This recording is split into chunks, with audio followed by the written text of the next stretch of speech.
Dalam rangka penyambutan HUT ke-20, Badan Narkotika Nasional Provinsi Aceh musnahkan barang bukti narkotika jenis sabu dan ganja di halaman BNNP Aceh.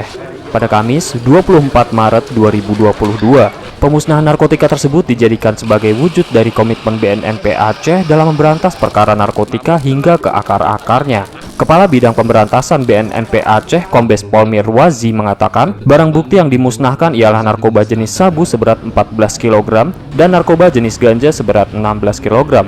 Mirwazi juga mengatakan, pemusnahan narkotika ini merupakan pemusnahan perdana selama tahun 2022. Ini pemusnahan pertama di tahun 2022 ini, dan ke depan kita optimis lagi untuk melakukan pemusnahan narkotika yang lebih banyak lagi. Sementara itu, 5 orang tersangka pengedar narkoba yang ditangkap akan dialihkan ke kejaksaan untuk disidang. Dari Aceh Besar, Ahmad Nursalam, Dialeksis TV.